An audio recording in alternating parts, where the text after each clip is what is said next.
নমস্কার, শম্পার রান্নাঘরে আপনাদের সবাইকে স্বাগত। আজকে আমি সর্ষে ওলা রান্না করব। এটা গরম গরম ভাতের সঙ্গে খেতে খুব ভালো লাগে। এটা বানানোর জন্য প্রথমে ওলাগুলোকে এভাবে কেটে নিতে হবে। তারপর একটা কড়াইতে জল দিয়ে ওলাটাকে ভালো করে সেদ্ধ করে নিতে হবে। এই যে ওলাটা সেদ্ধ হয়ে গেছে, দেখুন কি সুন্দর জল বেরিয়ে যাচ্ছে। এইভাবে আস্তে আস্তে জলগুলোকে হালকাভাবে চেপে বের করে নিতে হবে। এটা বানানোর জন্য আমি এই সমস্ত উপকরণগুলো নিয়েছি। প্রথমে নিয়েছি সর্ষে আর অর্ধেক শুকনো লঙ্কা, এতে রয়েছে কাঁচা লঙ্কা আর সর্ষে বাটা, এতে রয়েছে নুন আর হলুদ, আর কিছুটা পরিমাণ চিনি নিয়েছি। আমি যেহেতু সব অল্প পরিমাণে করছি তাই সব কিছু অল্প অল্প নিয়েছি। কড়াইটা গরম হয়ে যাওয়ার পরে এতে সর্ষের তেল ঢেলে দিতে হবে। এই রান্নাটা অবশ্যই সর্ষের তেল দিয়েই করবেন।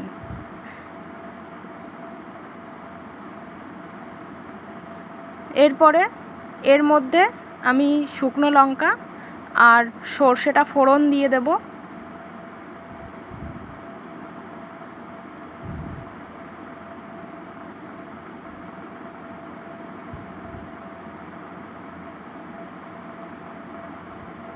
ফোড়নটা যেই হয়ে যাবে তখনই আমি ওলাগুলো এর মধ্যে দিয়ে দেব।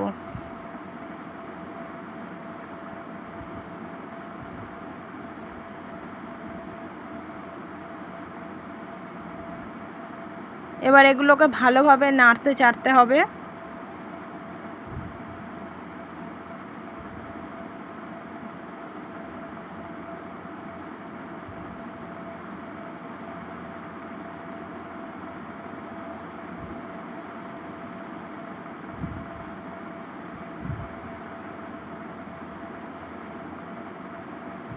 এরপরে এতে নুন আর হলুদটা আমি দিয়ে দেব। আমি 1 টেবিল চামচ নুন আর 1 টেবিল চামচ হলুদ নিয়েছি।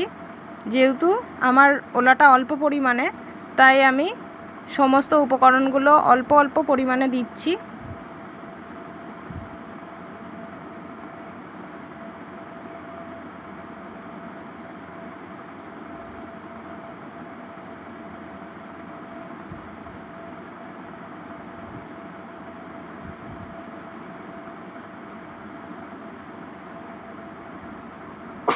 এরপরে এতে সর্ষে লঙ্কা বাটাটা দিয়ে দিতে হবে।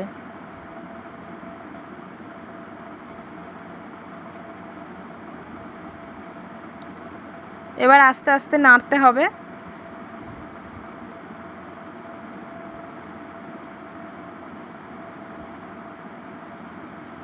নাড়তে নাড়তে অনেকটাই হয়ে এসেছে ওলাটা। এইভাবে খানিকক্ষণ নাড়তে হবে। এরপরে আমি এতে একটু চিনি অ্যাড করব। এটা একটু হালকা ঝাল মিষ্টি হলে বেশ ভালো লাগে, তাই আমি এতে অল্প পরিমাণে একটু চিনি দিয়েছি। দেখুন এতে আর শক্ত অংশ বলে কিছু নেই, সবই নরম হয়ে গেছে।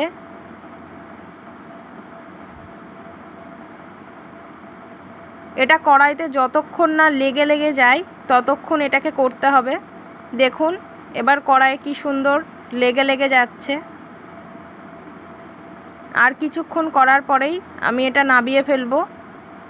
দেখুন এটা রেডি হয়ে গেছে দুপুরবেলায় গরম ভাতে খাওয়ার জন্য।